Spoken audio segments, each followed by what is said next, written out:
I'm sure it's no surprise that I spend a good chunk of my time indulging in Yokotaro content. It could be console games, mobile games, manga, and even books. Slap that man's name on it and I'm entertained by it. So a couple of years ago, it came to my surprise when I stumbled upon the NieR Automata Yorha Boys novel that's based off the stage play of the same name. Now I'll let you know I've never seen any of the NieR Automata stage plays. The closest I ever got to that was watching Kleps's NieR Automata video. I've seen that you can watch the Yorha Girls Pearl Harbor Descent stage play on YouTube, but it looks like any hope of watching the Yorha Boys play was out of the question for me. So this book is my next option to seeing what this play is about. Now, before I jump into things, I will say the first half of this book is just a bunch of short stories about the mission the characters go on. The second half is where shit really hits the fan. Now, with that being said, why don't we start at the beginning? We begin our story through the perspective of number 4, a gunner android doing some training alongside android number 3, an attacker android.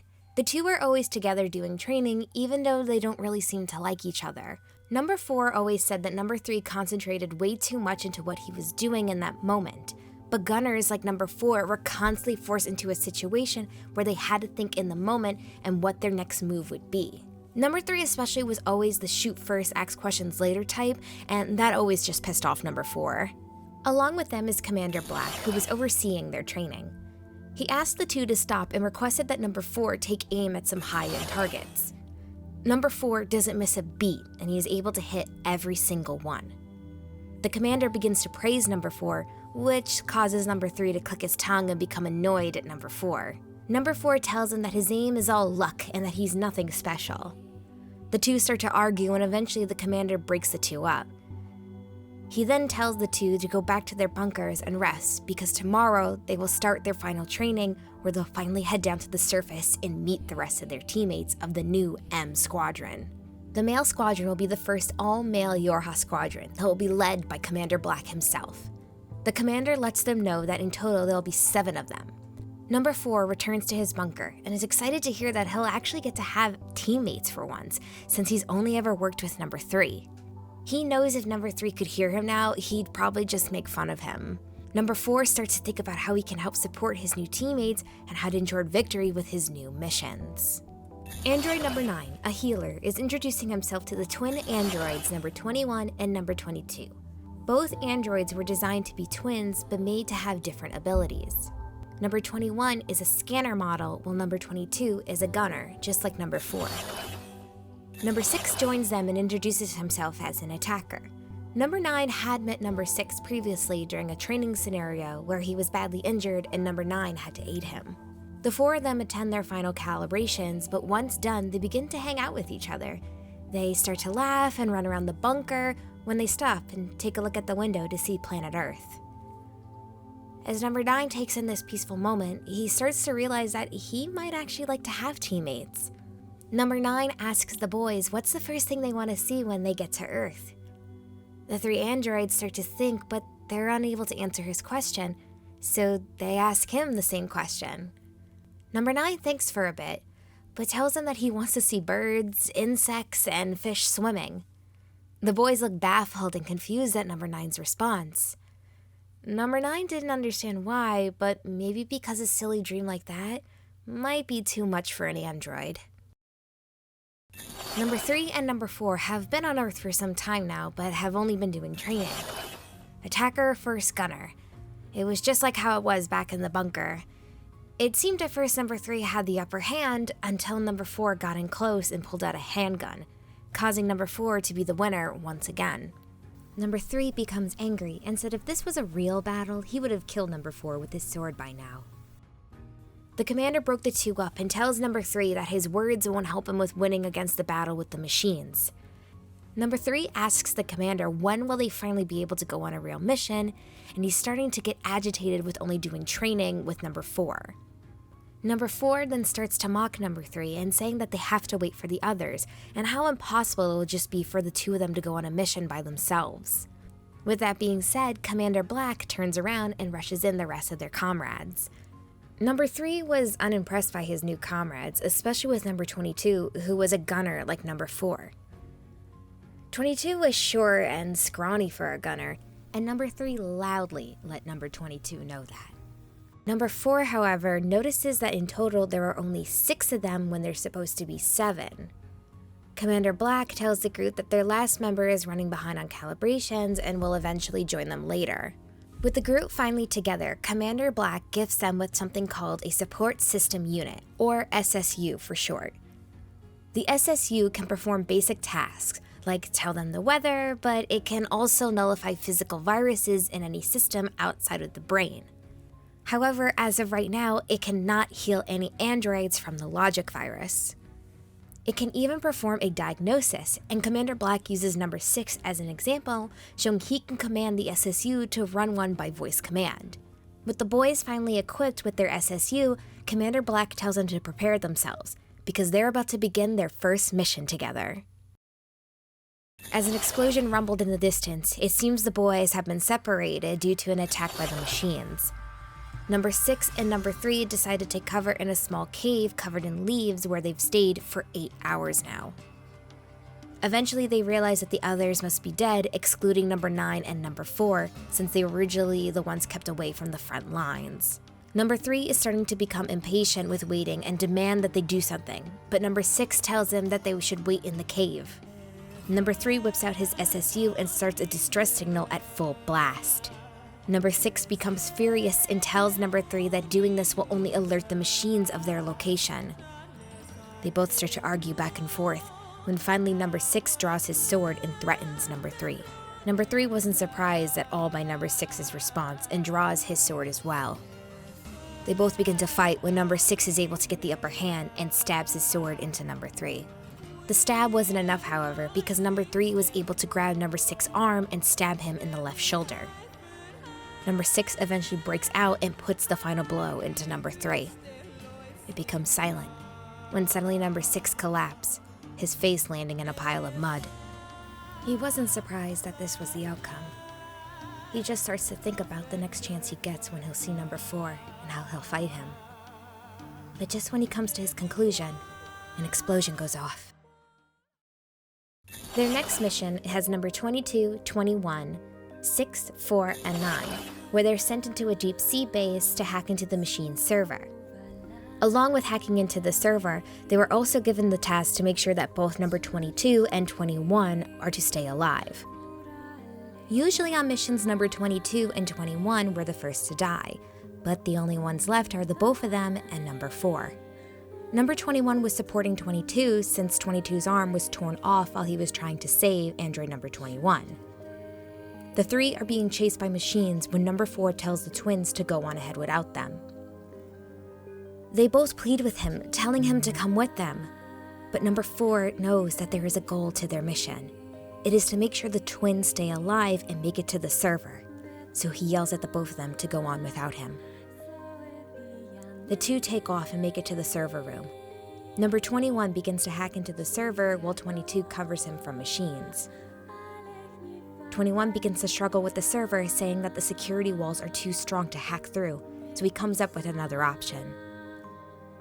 There is no way that the others have survived, so 21 has decided he's going to blow up the base. 22 spots a hatch that 21 can escape out of, and figures if he stays behind, he'll be able to save his brother. 21 begs his brother to not leave him, but it seems while 22 was covering for his brother, he was badly injured. 21 embraces his brother and pleads with him to not leave him.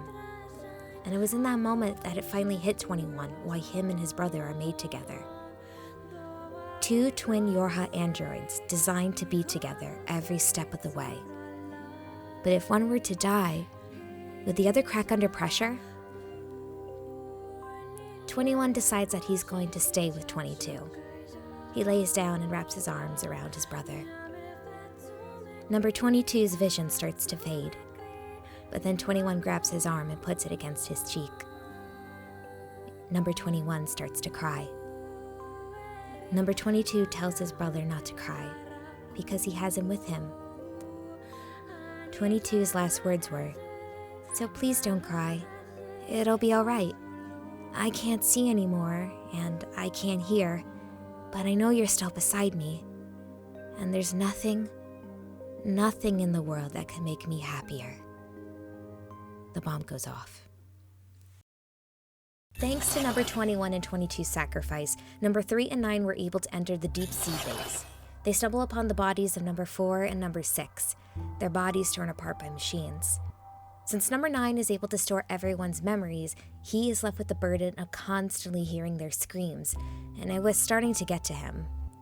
Since the male squadron was new, they were constantly sent on experimental missions where they would face against new robots that no android had faced before. And because of this, the mission would always end up with the majority of the group dying. They both eventually make it to the server room where they see the bodies of number 21 and 22. Number 21's body was completely burnt. It seemed he was using his body to shield number 22. Number 9 takes a closer look at number 22's injuries, seeing all the bullet holes in his body. Number 9 wonders how number 21 felt in that moment, seeing his brother using himself as his shield to protect him. He realizes that no matter how hard he'll try, he would never be able to fully understand the twins. Their relationship is like a circle that no one was allowed to enter but them. Number 9 feels like not only did the twins have their own circle, but his comrades and their own as well. Number 9 was never allowed to join the battle. He always stayed in the back while his comrades did all the fighting, making him feel left out of the group. Another circle that he wouldn't be allowed to enter. Number 3 and number 9 were able to finish what they had to take care of in the base. For once, a successful mission for the group. But was it worth it? Back at the base camp, 21 starts looking back on their mission at the deep sea base. He decides that he needs more information to keep him and 22 alive. He then gets the idea to look into some old battle history. He knows he'll need approval, but to him, keeping his brother alive is an emergency, so he'd rather act now and ask for forgiveness later. He eventually stumbles upon a bit of information that makes him keep reading and reading until he finally finds the answers he's looking for. While on a mission, number 9, 21, and 22 were left behind, while the others were up ahead. The boys were enjoying their time looking up in the sky, and number 22 mesmerized about the new types of birds he gets to see. Suddenly, number 9 detects an EMP bomb is about to go off and puts a shield around them. Unfortunately, number 9 wasn't fast enough and number 22 was hit with a logic virus. Thankfully, since they caught it quick enough, number 9 was able to inject number 22 with some medicine to get rid of the virus. As number 9 injects the medicine, machines show up, and 21 tries his best to fight them off, but thankfully number 3, 4, 6, and the commander show up to help defeat the machines. Number 21 asks the commander if there's any way they can call the bunker for support, but number 4 tells them that they've already tried, saying that either something must be wrong with their communication equipment or the bunker was purposely ignoring them. The boys are able to defeat the machines without losing anybody, but suddenly they get a distress signal coming from inside the mountain. Once they reach the signal, they find 3 resistant members named Phlox, Lotus, and their captain, Cactus. The resistant members are carrying a large container that is the source of the distress signal.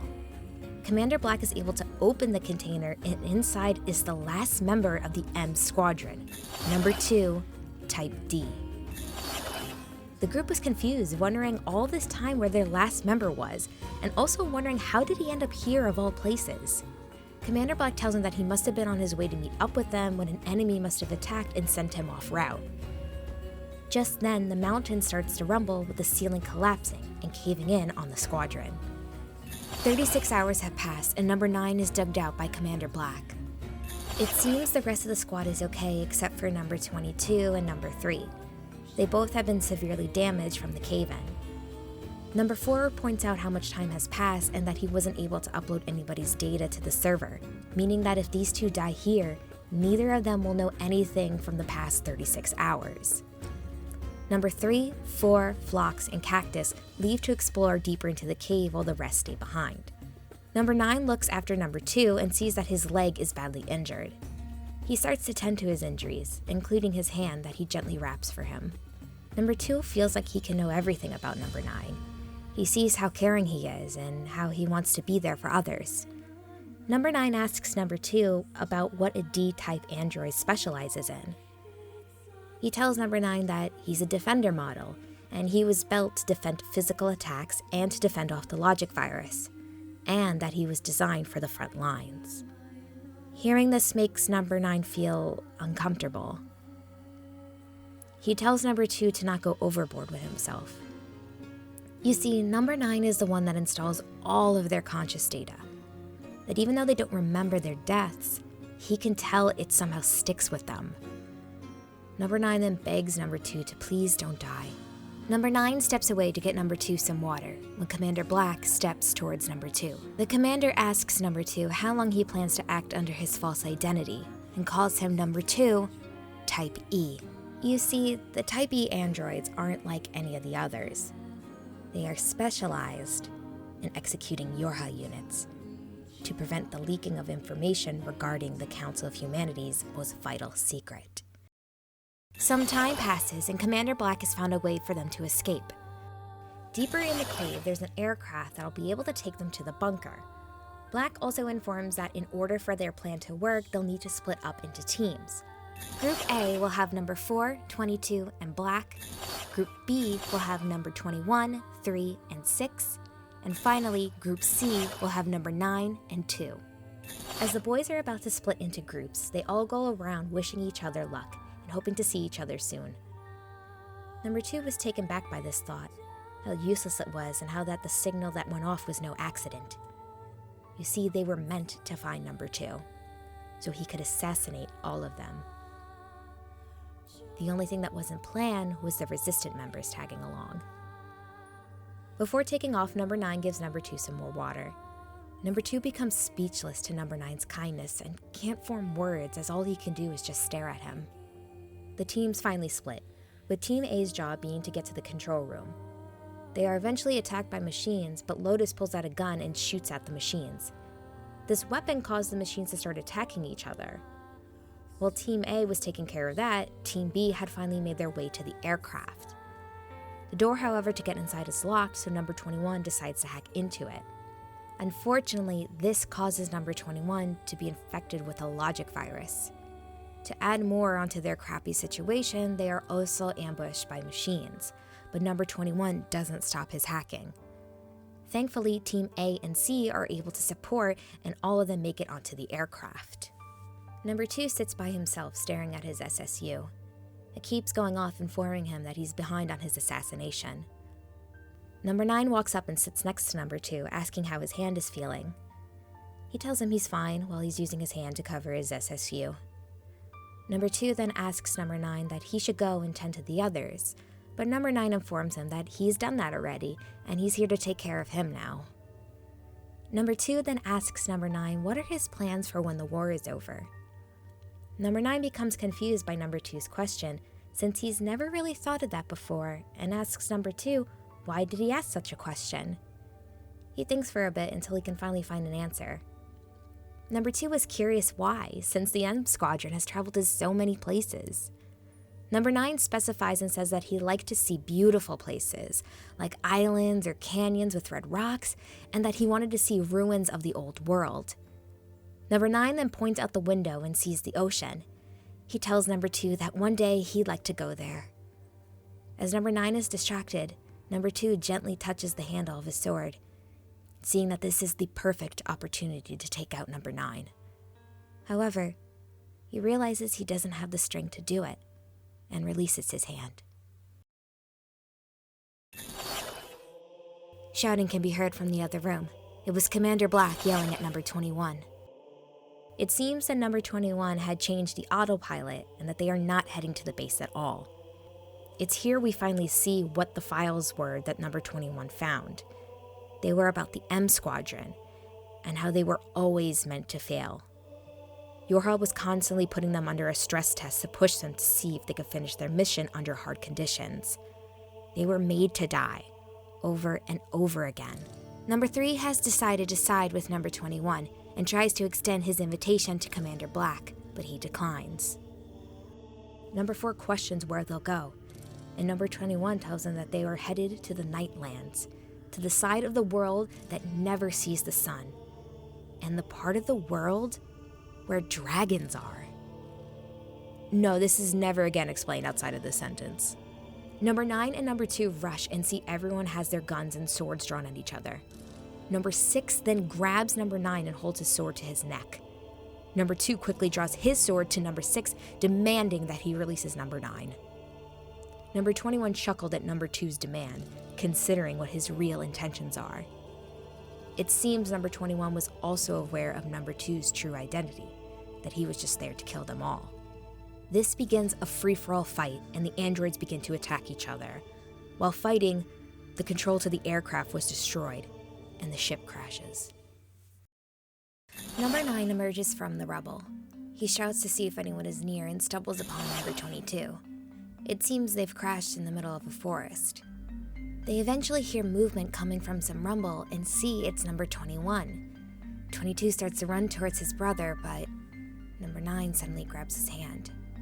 Number 21 stands up and starts saying how great he feels and that he feels no pain, when suddenly his eyes turn red. Number 22 tries speaking to his brother, but there's no point. Number 21 doesn't recognize his own brother. Number 6 was able to find the Resistance members, but unfortunately for them, he too was also infected with the logic virus. He begins to cut into one of the Resistant members, enjoying every slash he makes and smiles upon hearing his screams. Just as he's about to kill the Resistant member, Commander Black comes in and stabs Number 6. Number 6 tells Commander Black that he knows his secret, that he isn't even a Yorha model, he's just a basic android. Hearing this, Black and Number 6 begin to fight. The Resistant members do their best to help support Black, but each one was defeated and thrown off a cliff. Now it is just down to Number 6 and Commander Black. Number 3 and Number 4 are fighting each other. This, of course, was nothing new to the both of them. They would spar together all the time, even though the two hated each other. Number 4 realizes that Number 3 is infected with the logic virus, but notices he's trying his best to not infect Number 4. Number 4 asks him why, but Number 3 simply replies, "Well, it wouldn't be as much fun." The two continue to fight, their blades clashing into each other. Number 3, thinking that this is it, he'll finally get the upper hand on Number 4. But just like always, Number 4 is always able to read Number 3. So he stabs Number 3, putting an end to the battle. With his last breath, Number 3 asks Number 4 if he could do one last favor for him. He agrees and stabs Number 3 in the heart. Number 21 starts to approach Number 22. His speech is slurred and he trips while he walks. Number 22 slowly starts to back away, but he ends up tripping. Number 9 quickly draws out his sword and stands in between Number 21 and 22.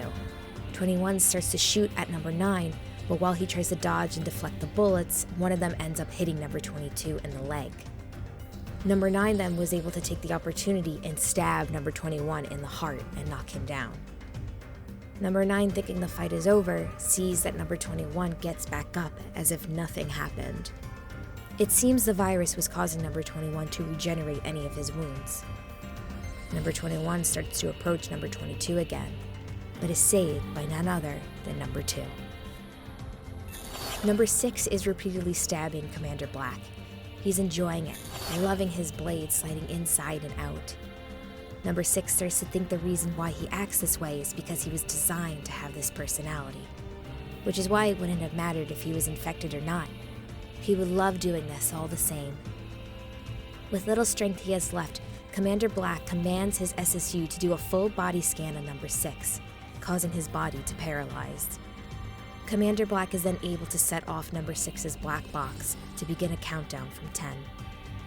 Number 6 becomes confused by the commander's decision. The explosion from the black box would surely kill them both. The commander replies, "That's okay. When I see one of my students is struggling, I'll stay with them till the end." The battle with 21 and 2 wasn't going well. He barely felt anything from Number 2's attack. Number 2 asks Number 9 if he too lost his mind, would he be able to kill him? Number 9 said he would refuse and find a way to help him. Number 21 swings down at Number 2, but instead of dodging, Number 2 steps into the attack to get a better shot at Number 21. Number 9 screams, begging him to stay away from 21 so he won't be infected with the logic virus. Number 2 reminds Number 9 that he'll be okay because he's a Type D android, and they're built to withstand the virus. Stuck in Number 2's sword, Number 21 decides that he's going to self-destruct. Thinking quickly, Number 2 is able to push 21 off a cliff, saving them from the explosion. Number 9 rushes towards Number 2 to tend to his wounds, but Number 2 sticks out his hand to stop Number 9. Number 2 has been infected with the logic virus. Number 9 doesn't understand how it's possible that Number 2 has been infected. Number 2 gently tells Number 9 how kind and gentle he is, but because of that, it makes him naive. He tells Number 9 how jealous he is of him. All Number 2 was designed to do was destroy other Yorha models. But Number 9 gets to spend time with his allies and gets to help them. Number 2 and Number 9 both start to cry. Number 9 tries using his SSU over and over again to try to heal him, but it's no use. He lets out a loud scream and falls to his knees. Number 2 asks Number 22 that he take care of Number 9 for him, and with that, Number 2 raises his sword. He tells Number 9 that he was happy to know that the last thing he gets to see is him. Number 4 is stumbling in the forest from his fight with Number 3. Luckily, he's able to find all 3 resistant members and they survive their fall. Number 4 attempts to call command when he's finally put through with an operator. They'll be sending backup. Along with backup, she informs him that a female android named 2B will be coming to collect them. Number 4 becomes curious since he's never heard of that model before. 2B then chimes through their call and tells him that she is a new Yorha model that is made to surpass both the attacker and gunner models. Number 4 then realizes that the winner of his fight with Number 3 didn't matter, because afterwards they were to be collected and would no longer be needed. Both soon would no longer exist. Number 9 lays on the ground, refusing to get up, wanting to stay by Number 2's side. He just couldn't get past the thought without living without Number 2. Suddenly, Number 2's SSU starts beeping, and Number 9 realizes what's happening. The SSU is trying to back up Number 2's data so Command could analyze it. Number 9 grabs the SSU and demands that it destroy any data that involves Number 2. But the SSU rejects his command and says the project's conclusion are as follow. Application of attacker, gunner, and healer systems are to be reevaluated. New dedicated support units are to be implemented upon completion of development. Future Yorha combat androids to be manufactured with primary emphasis on female models, despite improved attack strength. Male models determined to exhibit poor organizational cohesiveness. Following final field operations for experimental M squadrons are to undergo full reformat. Number 9 stands there frozen, knowing now that his fellow comrades will be gone, and none of them will remember anything that they have been through together. Number 2's SSU starts to beep again and plays a message for Number 9. Number 2 voices chimes out through the SSU. He tells Number 9 that he's sorry for lying to him, and that it looks like he'll be paying for his mistake. He then asks Number 9 a question. He asks him when they die, and he gets remade over and over again.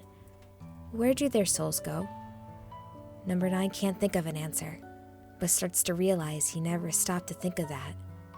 He was always so caught up in saving everyone that he barely had time to think of himself. He let out a light chuckle and realized that's what Number 2 meant when he called him naive. Number 2 then makes one last request and tells Number 9 that he knows he made a backup of Number 2's data, and he wishes for Number 9 to delete it all. He says he doesn't need it because he knows that the two of them will reunite. Number 2 says goodbye, and the message ends. Number 9 grabs his chest. Did Number 2 think that they would meet again someday? Number 9 comes to the conclusion that he too will no longer exist, meaning that carrying out Number 2's data would disappear anyway, so he fulfills his last wishes and deletes the data. Number 22 tells Number 9 to look towards the sky and sees that they stood under a vast expanse of blue overhead with the beautiful shining sun. Number 9 wishes that Number 2 were here and they could see it together while they held hands and go walking through the world of light. Number 9 tightly holds Number 2's SSU and hopes that Number 2 is right, that one day they both would meet again, and hopefully it would just be like now, under a bright, warming light. In the NieR Automata game, I was always curious why the androids that went out to fight the machines were always female. Little did I know that the tragedy of that reason would be. The battle android became the new front lines for Yorha, while all attacker and gunner androids were to be discontinued. As for the healers, it seems that they were repurposed into scanners since they were both androids that never touched the battlefield. As for the D-type androids, it seems that they are still around but have been given to the female Yorha models. Since number 2 ended up being an executioner model, I can only assume his data was used in all female executioner models like 2B. So in a way, I guess they do meet again. Who knows, maybe one day we'll get a clearer answer on this. I did see that in 2019 there was a newer version of the NieR Automata Pearl Harbor Descent stage play, where the cast was swapped from female to males. Unfortunately, this only streamed on Nico Nico Doga due to COVID, and it doesn't look like it was recorded anywhere, so I'm kinda out of luck to watch it. Since we got a newer version of this play, then maybe one day we'll get a newer version of the Yorha boys, and maybe my questions will be answered. Or not, let's be honest, this is Yoko Taro we're talking about. Also, I'd like to give huge credit to the website Fire Sanctuary. Their website is incredible when it comes to understanding anything about Yoko Taro NieR plays, along with all of his non-NieR plays as well. So if you're curious just as I was, I highly recommend checking them out. Hi everyone, thank you so much for watching. This has been a video in the making for quite some time. I started reading this book back in 2020, and I could tell from the first couple pages I read that this was going to be something that I would make video content on. It's gonna slow down for a little bit for NieR content.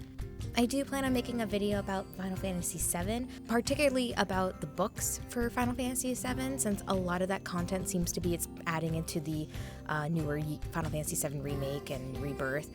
So I feel like a lot of that context is going to be added. So first video for the month of February will be Final Fantasy VII, The Kids Are Alright, a Turk's side story. And it's something. It's something of a book. But yes, again, thank you all so much for watching and sticking with me. I don't say this often, but please like, subscribe. Seeing all the people liking and commenting and subscribing has really encouraged me to make more content, whether that's NieR related or non-NieR related. So thank you all so much. Really appreciate it.